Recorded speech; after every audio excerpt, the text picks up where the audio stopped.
Hello everyone, my name is Stephen Blinker Wood, and welcome to my very first video blog. Today we're going to be talking about the rise of social secrecy. And what I mean by that is the growing popularity and the emerging trend of mobile applications and social networks where users can remain anonymous. In many cases, people do not have to divulge much personal information or even use their real names when operating on these platforms. And we're going to look at four specific ones. The first one is Snapchat, followed by Secret, Whisper, and Elo. So let's get into it. In this presentation, we're going to cover three bases. The first one is learning about the new social media platforms that promote secrecy and anonymity, and one specifically, Elo, that is free of advertising and marketing. We're going to analyze the current trends and the reasons behind the growing popularity of these social networks, and really look at why they are gaining traction and steam among the millennial generation and teens, so people who are 25 years and younger. And we're also going to examine how these new platforms might affect industry leaders. So first, let's look at the current trends and the reasons behind the popularity of social secrecy and these anonymous social applications. The first one that comes to mind for me is privacy rights. Many people are starting to organize around privacy rights, and it's because many of you have heard about breaches by the National Security Agency, corporate data mining, and identity theft. One thing that was in the news recently is how Target and Home Depot were hacked into, and millions of people's social security numbers and credit card numbers were compromised in the process. So I think things like this have people scared and looking for answers and a sense of security. Also, if you look at the pie chart to the left, you can see which one of the following aspects of surveillance and data gathering concerns you the most, and 58% of respondents said it's surveillance and data gathering by companies that are for profit. A couple more statistics here. 67% of people believe tech companies are working with the government to monitor their communications, and 60% of people are now less trusting of tech companies because of it. So I think this movement towards privacy rights is also pushing people to adopt anonymous social networks. The second reason is this anti-corporate sentiment that we've seen since the crash of the stock market in 2008. Since then, there's been a general backlash against economic inequality, greed, and corruption, and the influence of big businesses and corporate interests. So if you can see in this chart, it says the satisfaction with the size and influence of the federal government and major corporations. Back in 2002, it was relatively high. You had more than half of the respondents saying that they were satisfied with the influence of the federal government, at about 60%. And about 50% of respondents said that they were satisfied with the influence and power of corporations. But if you flash forward to 2012, you only had about 30% of respondents saying the same thing. So since that time, people are really pushing back against the undue influence of businesses and corporations. And a few statistics here. The reasons for decreased trust in big business, about 27% of people cited corruption and fraud. 23% said the wrong incentives are driving business decisions, and 16% cited the lack of transparency, that they don't know what these businesses are up to and how they're using potentially their information. Another reason that's very serious to millennials and teens is cyberbullying. So with more and more young people having an internet connection or a mobile device, cyberbullying has become something that they have to be concerned about. So children now are being tormented on the playground and at home online in their news feeds. And they can get harassed via email, social media, and instant messaging. So 52% of young people report being cyberbullied 11% of teens report embarrassing photographs being taken without their knowledge or consent. And then victims of cyberbullying are more likely to suffer from low self-esteem and in extreme cases consider suicide. So if you can work and operate on a social media platform without anyone knowing your name, without being very public, you can do it in an anonymous way, that means your bullies or your tormentors aren't going to be able to see you participate online. So it can be very attractive for people who might be more vulnerable or are being bullied in school. And then the last two, I think, are more obvious. I call it social overload and social overexposure. So sharing every thought and meal and selfie has become exhausting, especially sharing everything in a public manner where your friends, your associates, your family all can see your daily online activity 24/7. So I think youth desire a new form of privacy. And social overexposure, young people, the two of them go hand in hand. Young people are embracing social secrecy to escape the constant scrutiny from friends, parents, and antagonistic peers. It's just too much. And for a lot of folks, when their mom and dad and their older relatives are on Facebook, it no longer becomes cool anymore. You always have to worry about what you're posting and how you say it because you know that mom and dad might be displeased. So you feel a little bit more reserved and maybe not your authentic self. So there was a big boom with Facebook. There was a big boom with social media. People were posting tons of things. More and more people were adopting them at home. And I think that was a huge wave, a wave that came across in the past 10 years or so. So for every action, there is an equal and opposite reaction. We learned that from Sir Isaac Newton. And I think the opposite reaction in this case is the rise of social secrecy and these anonymous social networks. So for every action, there's an opposite reaction, and that's why we're seeing a lot of these platforms. Now we're going to get into them. The first one we'll talk about is Snapchat. Snapchat is a photo messaging app that was launched in July 2011, and users take photos or record videos. And on those photos and videos, they can add text. So here, this guy's saying, "Where's my donut?" And this woman has decorated her picture with a new Justin Timberlake song. Oh my God. And there's kind of a funny picture of her that's included. So what you would do is send these photos or videos to a specific people. And these posts, the ones to the left here, those are called snaps. Users will set a time limit for how long recipients can view each snap, and it's usually between 1 to 10 seconds. And here's where the anonymous part comes in. So after the set amount of time passes, posts are hidden from the recipient's device and deleted from Snapchat servers. So if I was to send a snap to a friend and say he could only view it for 5 seconds, after that 5 seconds is gone, it disappears from his Android, it disappears from his iPhone, it disappears from the device, and supposedly it's deleted from Snapchat servers. So a lot of people use this in a very provocative way, and they send kind of a scandalous or very risque photo, knowing that it would be deleted within a few seconds. So here's a few statistics about Snapchat. Snapchat has 100 million monthly active users. 400 million Snapchat snaps are sent every day. 71% of Snapchat users are under 25 years old. And Snapchat is now the third most popular social app among millennials, only behind Facebook and Instagram. So it's really become a big dog in the social media realm itself. The second application we'll talk about is Secret. Secret's an app that was launched in the United States a little less than a year ago, in December 2013.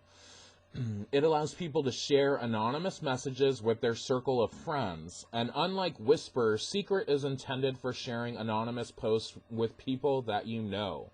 And so it really feeds into people's love of gossip. And again, it is very popular among millennials. People try to guess who posted this. I know this person, but a name's not associated with the post, so I'm going to guess who did it. So here on the left, you see an example of a secret post. This one says, sometimes I fall asleep in my underwear, but I wake up naked. What gives? So if you have 50 people on your friendship circle that are on Secret, everyone posts in a nameless, anonymous way. So you don't know who made that post about falling asleep in their underwear and waking up naked. The same if we all share the same class. There's 25 of us in Business 152. And we were all friends on Secret. And I sent a really disparaging remark about our professor. Oh, Professor Cassoni, I really don't like her. She's so down all the time and really bums me out. If I posted that, no one would know it was me because it would come across without my name, and then everyone in class would kind of try to guess who posted it. On Secret posts, you can write comments and you can like it, very similar to other social media platforms. And here are a few statistics about Secret. Secret was ranked among the top 20 social apps on the Apple Store 1 week after launch. In July 2014, Secret announced that it raised a total of $35 million in venture capital. And Secret hasn't released user data yet, but it's gotten substantial media and online buzz. So the third application in the rise of social secrecy that we'll talk about is Whisper. Now, Whisper is a mobile application that lets users send messages anonymously and receive replies from members of the social network, so you can comment and like the post just like everything else. People post messages displayed as text superimposed over images. So here is an example of a couple of Whisper confessions. What they call them is confessions on Whisper. And the app launched in March 2012 under the original name Whisper Text. If you look at this one, I'm a waitress, and if I don't like my table, I'll pretend that I can't hear them calling for me. Now, what Whisper does is it operates globally, and it's less so among your friendship circle, and these are people often that you don't really know. People post to something similar to a Pinterest bulletin board. So this one about the waitress might be posted under servers tell all, behind the scenes at restaurants. So that might be the bulletin board. And then everyone who has a confession to share would post under that bulletin board, similar to Pinterest. But everyone is kind of curating that bulletin board, not just one person. So another person might post to a bulletin board, I'm a server, and when I don't like someone, I will spit in their food. So something like that. And you would go to these boards and see what is posted, and then you can comment and like them if you would like. A few statistics about Whisper. As of February 2014, Whisper receives 3.5 billion page views, viewed messages per month. Early on, Whisper page views consistently rose 20% versus the previous 30-day period, and 90% of users are in the ages of 18 to 24. Now, the last one we're going to talk about is Ello. It just launched about 6 months ago in April 2014, and the site has a manifesto that distinguishes it from networks like Facebook. In fact, many people are calling it the anti-Facebook. I'll read a little bit of the manifesto, which you see here on the left. Your social network is owned by advertisers. Every post you share, every friend you make, and every link you follow is tracked, recorded, and converted into data. We believe a social network can be a tool for empowerment, not a tool to deceive, coerce, and manipulate, but a place to connect, create, and celebrate life. You are not a product. That's their manifesto that they really built their company around. When they were organizing their company, they actually wrote into their documents that Ello would be completely advertising and marketing free. So they promise never to sell user data to marketers and never have advertisements on their platform. Currently, membership is invite only, but the site creators want to open it up to everyone in the near future. And this is where the anonymous part comes in with Elo. Unlike Facebook, Elo allows users to open an account without using their real name. So you don't have to use your real name when opening an account on Elo. And a few statistics here on Elo. In the past month, Elo has received 4,000 new signups each hour. The number of Elo users is 100 times higher than it was prior to September 21st, 2014. 20% of Elo users are active daily, and they also just received about $5.5 million in venture capital funding to improve their site. So this is my take on things. What does this mean? What does the rise of social secrecy and these new anonymous social applications mean in the big scheme of things? I think in all likelihood, the rise of social secrecy will have the largest effect on Facebook, because you're trying to hide out maybe from people that you know, your cyberbully, your mom and dad. So it's going to have the biggest effect there. Facebook, I think, is also seen as the industry leader and the biggest corporation among social networks. So I think the privacy rights there, the anti-corporate sentiment, really pushes back most against Facebook. And interestingly enough, Facebook said that they were looking to get into this game. And it's been reported in the New York Times and elsewhere that Facebook is going to open their own anonymous social network and kind of get into the game themselves.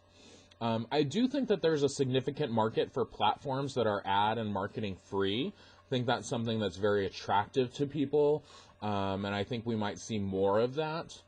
Thirdly, Snapchat is already a big player, and it's not going to go anywhere. We see more and more brands and more businesses advertising on Snapchat themselves to tap into the millennial market. I think that these sites will have the least effect on LinkedIn, because if you're looking for a job, if you're a business doing business-to-business work, or if you're looking to hire someone, you want people to know who you are, and you want to be public about your resume and your skills and expertise. And I really don't just see them disturbing Twitter or Pinterest much, because I think Twitter and Pinterest serve a very different purpose. On Twitter, also, you're kind of known more by your handle and not necessarily your name. It's kind of your @ sign and what they call your handle on Twitter. You're known more by that than you are by your real name. And then finally, I just want to make the cable TV analogy. As more and more social networks emerge and carve out specialty markets, the established platforms like Facebook, Twitter, and LinkedIn will have to fight to remain relevant and to remain popular. So if you think about it, back in the day, there was just ABC, CBS, and NBC. And those were really the big companies that everyone watched. In the last, say, 15 years or so, there's been all of these cable networks that are popping up, like Lifetime for Women, BET, MTV, Nickelodeon, you name it. And all of those cable channels have carved out their own little niche. Right now, I think what we're seeing is this niche of anonymity and these anonymous, secretive social networks. So I think people, for the time being, are flocking towards them. But I do believe that more and more such social networks are going to emerge and carve out these specialty niches. And it will be interesting to see how the LinkedIns, Twitters, Pinterests, and Facebooks of the world respond, because I only see there's going to be a proliferation of more and more social networks out there. So how will the big dogs react? And finally, I want to give a shout out to my sources. Thanks so much. Here they are if you want to look at some of the statistics that I cited for yourself. So thank you very much. And also, I'd love to know what you think. Do you use these social networks? Do you think that the reasons that I cited are why people are gravitating towards them? And what do you think the impact of these anonymous social networks are going to be on the big social media players of today? Let me know in the comments, and I will see you soon.